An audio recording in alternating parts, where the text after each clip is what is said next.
Hey everyone, welcome back to another exciting trig lesson. Today we're going to learn how to find our 6 trig ratios for different angles that are on the unit circle, which yesterday we learned how to make ourselves a little unit circle. There's my beautiful one with all the angles. With all the angles marked out with their multiples of 90s here, multiples of 30s here, multiples of 45 degrees here. I did those in the blue ones. And then we have even multiples of 60s. Those are the ones I did in purple here. So all of those are going to come in handy today. Hopefully you were able to finish the rest of your unit circle for homework. But if you didn't, spoiler alert, here it is right here. If you didn't do last night's homework, you can just copy down this one a couple of times. Okay, so the other day we made a little discovery when we were trying to find points on the outside of a circle, and we discovered that the x value of the point, if the radius was 1, was just found by doing the cosine of the angle. And then the y value of the point for a circle with a radius of 1 was just the sine of the angle. I'm going to write those down, cosine and sine, and that will hold true today. The x value of the ordered pair is the cosine. The y value of the ordered pair is the sine. So I have those written down on our paper here. The sine is just the y value. The cosine is just the x value. The tangent is the y divided by the x, which also you can refer to that as, is this on the screen? Yes, tangent of theta you can also think about as just the sine over the cosine. Sine over cosine. And then these on the right hand side are the reciprocals. Now this is the technical way of writing reciprocal, saying 1 over y, but you can also literally just flip over the original ones. Flip over y to get cosecant. Flip over secant to get, or flip over cosine to get secant. Flip over tangent to get cotangent. So whenever I write this, I could also think about that as 1 over the sine value for the cosecant, because that would just be this flipped over. For this one, I could think about that as 1 over the cosine value. And this one, again, that's just that would be the cosine divided by the sine for this one. Okay, flipping it over. We're going to be flipping our paper over a bunch today, going back and back and forth, because we're going to find different trig ratios for different angles. So it says, use your unit circle to determine the following values. The first one is just sine of 120 degrees. Okay, so this one is in degrees, which makes it pretty easy. So we've got 30, 60, 90, 120 right here. So I'm actually going to take this and I'm going to write this ordered pair down on the back side so that we can refer back to it. That is the ordered pair, -1/2 square root of 3 over 2. Okay, so we wrote down on the front that the x value was the cosine of the angle and the y value is the sine of the angle. So the answer to this question, sine of 120 degrees, is square root of 3 over 2. Ta-da! Don't need to rationalize it or anything. All right, next up, tangent of 315. So we have another one that is in degrees, which should make it a little bit easier. So 315, I believe, is a multiple of 45. So you have your 45, 90, 135, 180, 225, 270, and then 315 right here. So again, just like I did on the last one, I'm going to write down this point on the back just so I don't have to keep flipping back over. I'm just going to take this one and transfer it over to the back side so we can point some things out. So that was square root of 2 over 2 and negative square root of 2 over 2.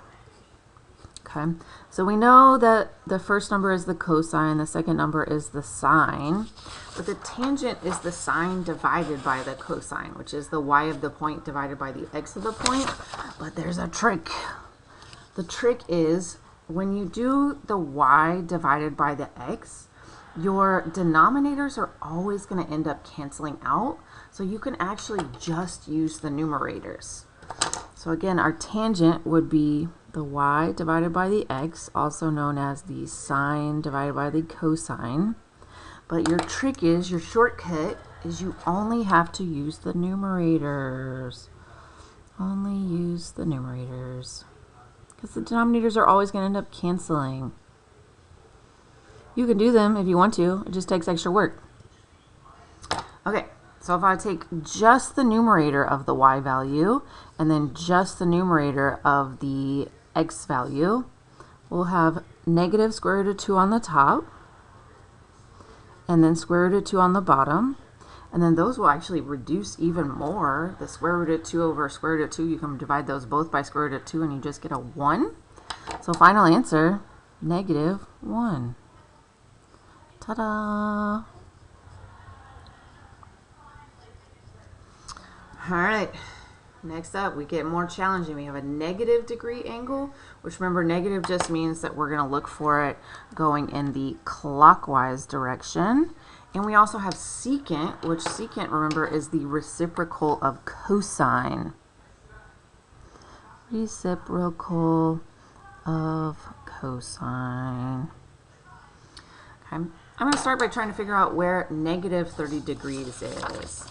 So if we think about just like our initial ray on the positive x-axis, a negative angle, remember, goes downwards, which would be in the clockwise direction. That pen does not slide very well. So it would go downwards this direction. So we just need to go downwards, aka clockwise, 30 degrees. So this right here is a negative 30 degree angle. A negative 30 degree angle is just coterminal to 330 degrees. I'm going to write that down, that it was coterminal to 330 degrees. Okay, and then I'm going to look at that. Let's see, here's the ordered pair right here. I'm going to take this ordered pair and I'm going to write it on the back side just so I can refer to it without having to flip my paper over and over and over and over and over. Okay, so that ordered pair was square root of 3 over 2 and negative 1/2. Okay. So I know secant is the reciprocal of cosine, and remember in an ordered pair the x is the cosine, the y is the sine. Okay. So again, what you don't have to do, you don't have to say, oh shoot, well I need to do 1 over that fraction. No, you just need to take this cosine and flip it over. Okay, so if I take this cosine and flip it over to do a reciprocal, I would get 2 over the square root of 3, and then I could rationalize that. To rationalize it, you would multiply the top and bottom by square root of 3, and so you get that the secant of negative 30 degrees is 2 square root of 3 over, that would become square root of 3, or excuse me, regular 3. Excuse me. So some of these you kind of have to get your thoughts on paper. Like the more you do these, the better you'll get, and you'll kind of just start seeing it. You'll just be able to look at the point and say, oh, okay, this flipped over would be 2 root 3 over 3. You just get better the more you do. All right, next up, we're moving to radians. Okay. Now what I'm going to try not to do, I'm going to try not to just go find 5 pi over 6. I'm going to try and show you how to actually count by pi over 6s so that you can find any angle on it, even if it was something that's coterminal to 1s. So pi over 6 happens every 30 degrees. This is a pi over 6 angle. Okay, so according to what we need 5 pi over 6s. Okay, so here's 1 pi over 6. That's a 30 degree angle. 2 pi over 6 would be right here. This is the pin that does not slide again. So 1 pi over 6, 2 pi over 6, 3 pi over 6, which would reduce to this pi over 2. 4 pi over 6, which is 2 pi over 3, and then 5 pi over 6. And again, it's good to know how to count by these radian measures, because when you have this on a quiz or a test, I'm not going to give you the unit circle. You're going to have to recreate it. So you've got to start learning how to count by the radian measures. So here's our 5 pi over 6 measure. I'm going to take this point and write it on the back side so that we can refer to it. Negative square root of 3 over 2, 1/2. Negative square root of 3 over 2, 1/2. Okay, so when you have a point, remember the first value is the cosine, the second value is the sine. The tangent would just be the sine divided by the cosine, but we need the cosine of 5 pi over 6, which makes this a very easy answer. It's just negative square root of 3 over 2. Ta-da! I do love it when they're that easy and you don't have to think about much. Okay, up next, cosecant of pi over 4. Remember, cosecant is the reciprocal of sine.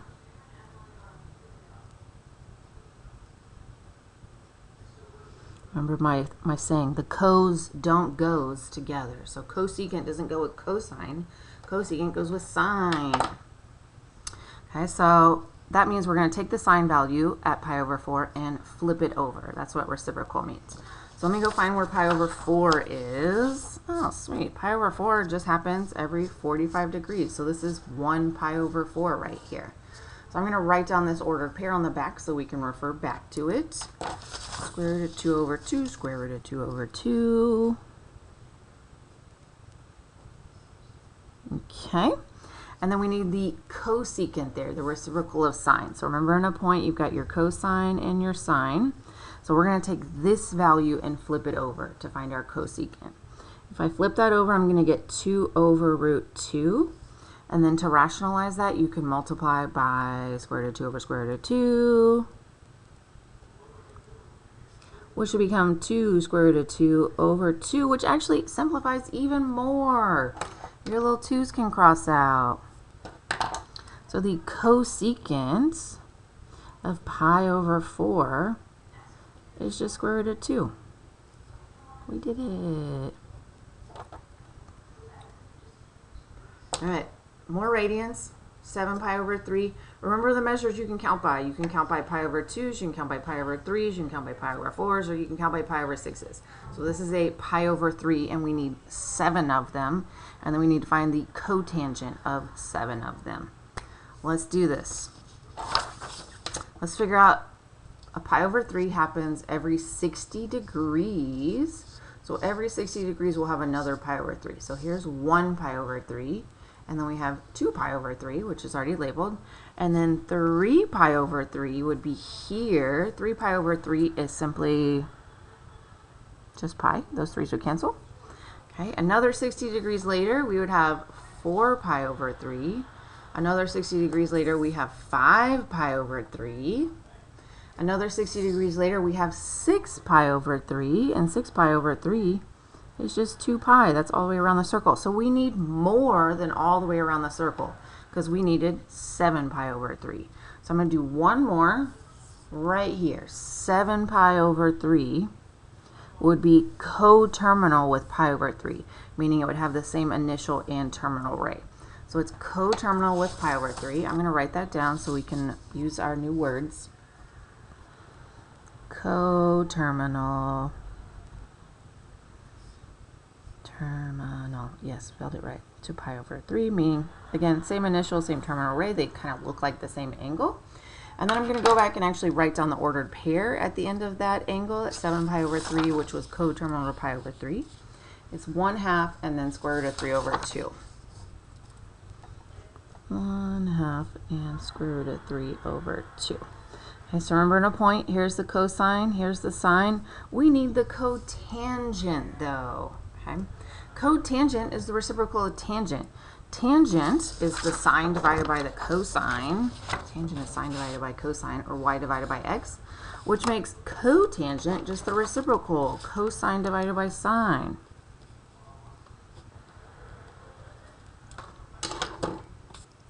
Okay, going back, now that we know that. Okay, we can use the same trick that we used when we found tangent. Okay. So we know we're going to need, again, the cosine divided by sine, aka the x divided by the y, equals x divided by y, also known as the cosine divided by sine.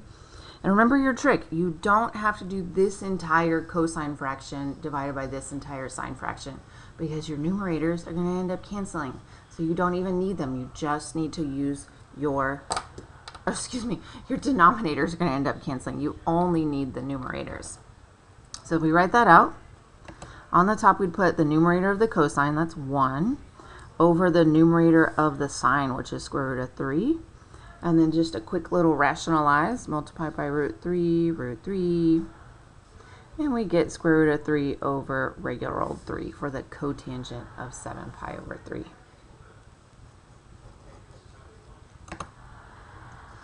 Okay, and then tangent of pi over 2. Pi over 2 happens every 90 degrees. So this would be 1 pi over 2, 2 pi over 2, 3 pi over 2, 4 pi over 2, and so on. 5 pi over 2, 6 pi over 2. It continues on forever. So here's pi over 2, and we need the tangent at pi over 2. So I'm going to take this point and write it down on the back side. 0, 1. Okay, so remember, first number is cosine, second number is the sine, and tangent, remember, is the sine divided by the cosine, the y divided by the x. So that would be y divided by x, or sine divided by cosine. But look what happens when we substitute our numbers in. We end up with 1 over 0, which we should know by now that we can't divide by 0. So the only thing we can say for this is we could say undefined. It doesn't have a value. If it asked for the cotangent of pi over 2, we could write that. Cotangent of pi over 2 would be 0 over 1, which is just 0. All right, we're going to go back and kind of review a little something from 2 days ago. 2 days ago we learned this little rule. So the other day we learned that if the radius of a circle is 1, which it is on a unit circle, it is a radius of 1, then you can find the point at the end by doing cosine of theta times sine of theta. If the radius is r, so if you have some other radius, then you'll have to multiply that radius times the cosine and the sine. So we're going to use that, and we're going to use, instead of a calculator this time, we're going to use the unit circle to find the value. So I picked specific angles that are on the unit circle. If I had picked other random angles, then we could use our calculator. Suppose a circle centered at the origin has a radius of 5 units. Use your unit circle to determine the exact coordinates of the point on the circle where the terminal ray of the angle pi over 2 intersects the circle.